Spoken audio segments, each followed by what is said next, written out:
अस्सलाम वालेकुम व्यूअर्स, कैसे हैं आप लोग। उम्मीद करती हूँ कि ठीक होंगे। गाइस, आज की मेरी इस वीडियो में मैं आपको बताऊंगी कि आप क्लिनिकल साइकोलॉजिस्ट कैसे बन सकते हैं। तो वीडियो स्टार्ट करने से पहले मेरी आपसे दरख्वास्त है कि प्लीज़ मेरे चैनल को सब्सक्राइब कर दीजिएगा, क्योंकि जब आप सब्सक्राइब करते हैं तो आपको पता है कि मुझे मोटिवेशन होती है और मुझे भी पता है कि आपको वीडियो मिलती है। तो प्लीज़ सब्सक्राइब कर दीजिएगा। तो चलिए वीडियो स्टार्ट करते हैं। क्लिनिकल साइकोलॉजिस्ट आप कैसे बन सकते हैं। क्लिनिकल साइकोलॉजिस्ट बनने के लिए आपके पास 9th एंड 10th में मैट्रिक भी हो सकती है, आर्ट्स भी हो सकती है।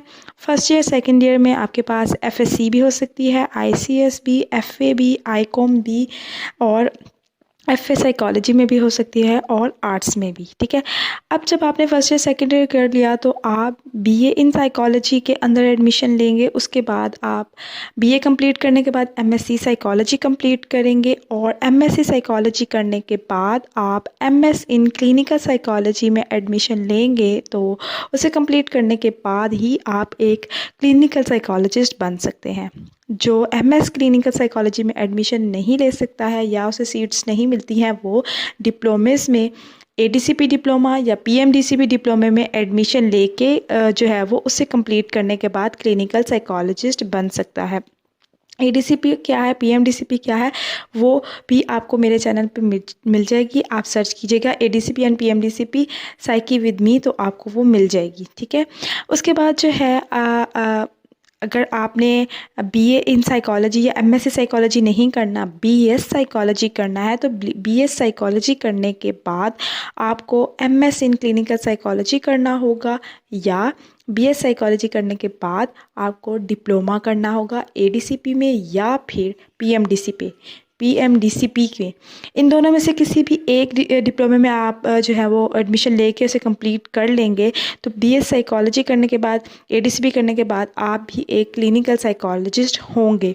अगर आप बीएस साइकोलॉजी में भी एडमिशन नहीं लेते हैं, बीएस क्लिनिकल साइकोलॉजी में एडमिशन लेते हैं, तो उसके बाद भी आप जो है वो क्लिनिकल साइकोलॉजिस्ट बन जाते हैं।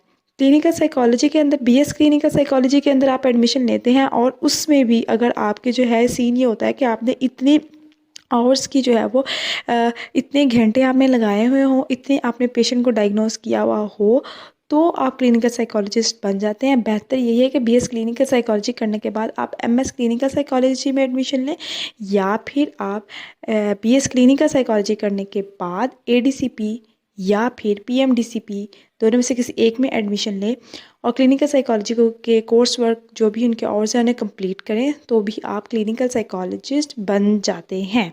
ठीक हो गया। तो जो है वो आपको समझ आ गई होगी कि आप क्लिनिकल साइकोलॉजिस्ट कैसे बन सकते हैं। आपको एमएस क्लिनिकल साइकोलॉजी के अंदर या फिर एडीसीपी यानी कि डिप्लोमे के अंदर एडमिशन आप लेंगे, उसे कंप्लीट करेंगे, तो ही आप जो है वो क्लिनिकल साइकोलॉजिस्ट बन सकते हैं। ये भी याद रखिएगा कि एमएस क्लिनिकल साइकोलॉजी में एडमिशन लेने के लिए या डिप्लोमे में एडमिशन लेने के लिए आपके पास मास्टर्स होना चाहिए साइकोलॉजी का, या यानी कि एमएससी होना चाहिए या बीएस साइकोलॉजी होना चाहिए, तो ही आप जो है वो क्लिनिकल साइकोलॉजिस्ट बन सकते हैं। ठीक हो गया। तो उम्मीद करती हूँ कि आपको मेरी ये वीडियो पसंद आई होगी। मिलती हूँ अपनी नेक्स्ट वीडियो में, तब तक के लिए अल्लाह हाफिज़।